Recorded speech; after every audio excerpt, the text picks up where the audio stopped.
طيب ويعني في الفترة الأخيرة ويعني الجمعة الماضية والجمعة القادمة تتخيل هيقترب الشارع، هيتقبل تاني بعد فكرة مثلا وقوف الإخوان في طريق شباب الثورة وهم متجهين إلى البرلمان في وقت من الأوقات، وإنهم يلعبوا دور اللي يعني عسكري المرور اللي منع الناس من الوصول للبرلمان.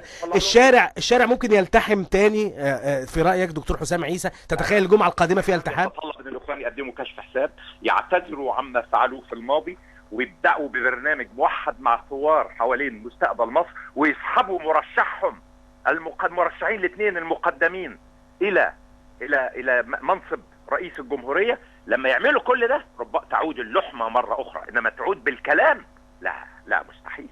مستحيل. الكلام كلنا منه كتير وخدنا على قفانا كل معنى الكلمة.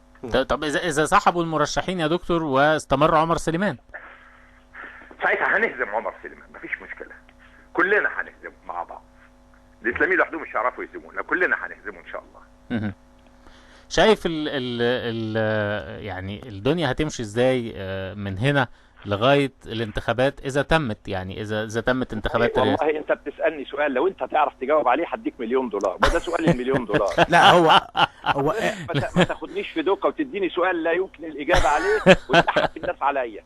لا خالص. انا لو $1,000,000 هجاوب. طب سؤال اسهل. صحيح، للتاريخ يثبتها، مش هديك $1,000,000 دلوقتي لما تطلع انك مظبوط. لا لو الفلوس اللي بره جت ممكن تحجز لنا حضرتك منهم $1,000,000.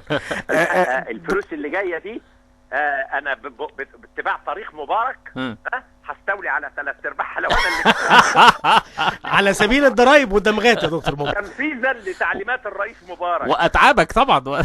اتعابي ملال، ده اتعاب كتير قوي. يا سيدي الفلوس ما هيش راجعه وتطمن، مفيش حد واخد الموضوع جد. وانا كنت بره وشفت المهزله اللي ما فيش حاجه، مش حاجه، محدش واخدها جد خالص لسبب لا اعرفه. اذا كنت تعرفه قابلني كده في قهوه سرا وقول لي عليه والنبي.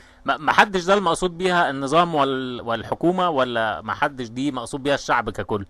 اعوذ بالله، الشعب المصري العظيم ده بالنسبه له هذه قضيه كرامه وطنيه وكل شيء. لا الشعب يا راجل حرام عليك. لا طبعا. يعني ما حدش هنا نقصد بيها الحكومه طبعا. الحكومه امال يعني تصريح واضح كان يا دكتور حسام لوزير الماليه المصري بعديها يا تقدمه للمحاكمه يا يعتبر نفسه مستقيل. تصريح الراجل بيقول انه انسوا الفلوس دي مفيش حاجه هتبقى للخراب والاستسلام. ده راجل مش معقول بيقول لي للي بره العبوا بالفلوس خلاص احنا مش هناخدها منكم. هذا ده سبب ما تجيب لي واحد وكيل وزاره تعمله وزير لا يعرف يعني ايه سياسه ولا يعرف حاجه. هو دي المصيبه. احيانا وانا يعني بتابعك ببقى قلقان عليك صحيا وعذرك، يعني ان كلنا بنبقى محطوطين تحت هذا الضغط، وساعات بنبقى قلقانين على نفسنا صحيا، قلقانين على المراره، قلقانين على ضغط الدم، يعني محتاجين ان احنا نبقى في حاله في غرفه عنايه مركزه. يعني هيبقى في ضغط لو فاضل دم. ما فاضلش الدم خلاص. البلد دي ما عادش فيها. اذا كان وزير الماليه بيقولوا كده البلد كلها ما فيهاش دم خالص. دكتور حسام عيسى استاذ القانون، سعداء بحضرتك جدا، كنت معانا على الطريق الرئيسي. وانا سعيد بحديثك الجميل. شكرا جزيلا.